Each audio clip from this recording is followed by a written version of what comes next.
Hey guys, hungrystingram here, back at you with myself.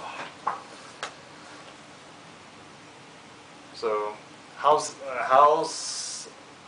doing pretty good today. How's everyone doing? So, right now I want to talk about something that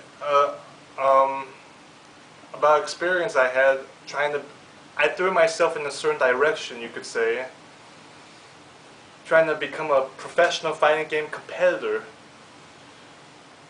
What happened was I tried to be a competitor for one of the fighting games, like Street Fighter 4. Before, I mean, this all happened about 2.5 years ago, and the problem that boiled down to was that I just didn't have enough. I didn't have enough money. That was what it boiled down to. So I don't live in the West Coast or the East Coast. So what happened? So I had to drive 6 to 10 hours. By the time you drive all the way over there, you don't have any energy to compete. You spend all your time driving because you didn't have enough money to buy a plane ticket to go over there, and you don't have enough money to stay at a hotel. So you're pretty much screwed because you don't have. Plus, if you don't have any money, you don't have enough time. You don't have enough time to practice because you're working your job, trying to make money, trying to pay your expenses. So, I mean, in order to play fighting games, it depends a lot on location. Where do you live? And it's better if you live in the West Coast, in the New Jersey, New York area, or you live in California, where they have plenty of these especially certain parts of in California where they have a lot of these competitions. And another part is that some games like Street Fighter 4, you need to buy a special controller for it. You need to buy one of those big blocky controllers where they have 6 buttons, and they have the ball on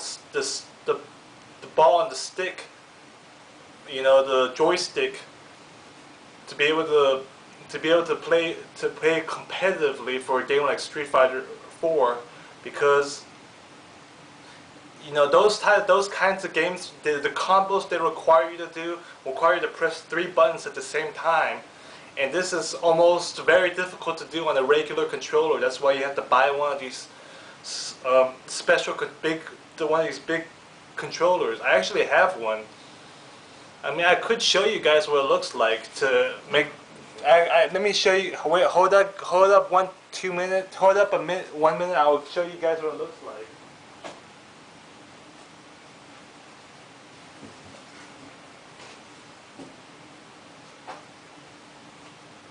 Okay, this is what one of these bad boys actually looks like. See? You gotta get one of these babies. I mean, I was really serious.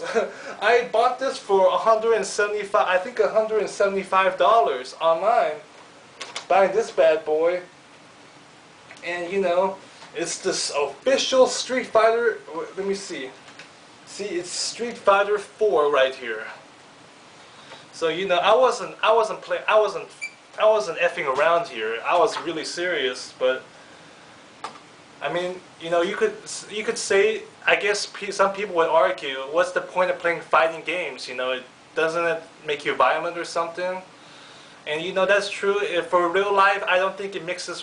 Playing fighters doesn't mix well with real life, but I think it's something that, in order to do well, you have to really be committed to, because I wouldn't call it exactly the healthiest of activities for real life. Like, I'm talking about business life, where people are doing something like sales or marketing. But you know what? All preaching aside, I mean, if it's an activity you enjoy doing, don't let people to tell you what's right or wrong. You decide for yourself. I mean, you think this is great, you write down your main goal for fighting games on your wall. I'm going to become the best fighting game competitor in the universe, and post that on your wall and look at it daily. it's important to remind yourself. I mean, I'm trying to teach psychology here, but you know, it's important to just remind yourself, give yourself the compliment first.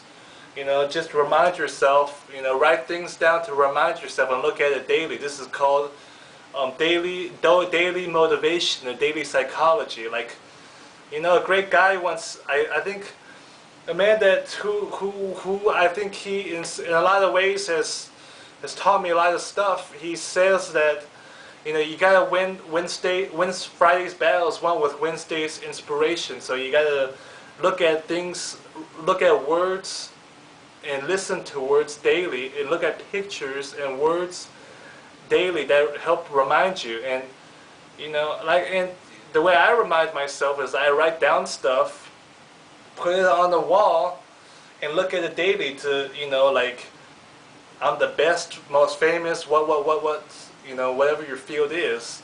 Write that down. I'm the healthy, you know, self-employed, you know, most famous, you know, whatever field you're in. I mean, sometimes this is for people that already, I mean, this is getting a little bit kind of deeper into that, but, you know, I mean, but point is, for people who already enjoy fighters, you know, this is a very money draining kind of thing. You really have to, and the competitions, they don't win that much money either. I think the prize pool, the bigger competition, I think you win a few, maybe 1,000 or 2,000. The biggest competition, Evo, in California, sometimes it takes place in different locations.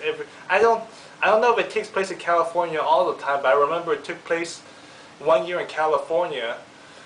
You know, I think the prize money for that, for the big games like Street Fighter 4 was about $18,000.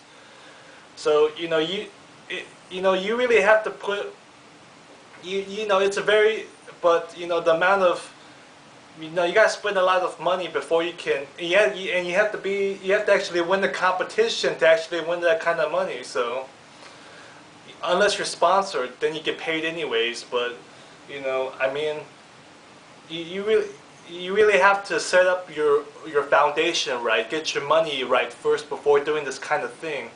If you don't have your money right, this kind of thing is pretty much like you're trying to go to college while doing this at the same time, trying to work a job at the same time. I mean, you know, just shit isn't gonna happen for you. I mean, that's just the way it is. This is the reality. So you gotta, so you know,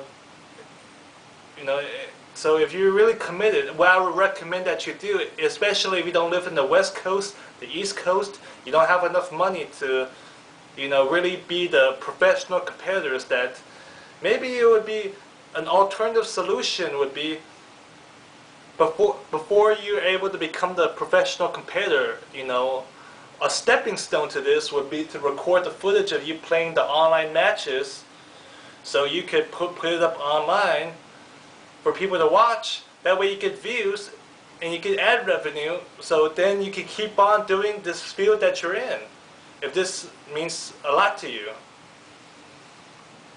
So I hope that helps, guys. This is just, I mean, this day and age is also convenient, you know, you can also play online. You don't have to go to the arcade and waste all your money to, you know, play the, you can practice in your home right now. So I guess it's cheaper in some ways. I mean, you still have to spend $300, $400 on the PlayStation, and you know, buy the game and buy the controller and all that. But I think in the long run, it's actually cheaper to play online than try to go to the arcade to practice. Plus, if you don't live in the East Coast or the major cities where they have arcades already, you know, if you don't live near an arcade, you know, it's helpful to just play online. And you know, and like I already said, record. If you're not a professional competitor yet, record the footage and post it online. So I hope this helps, guys. I'll see you guys next time.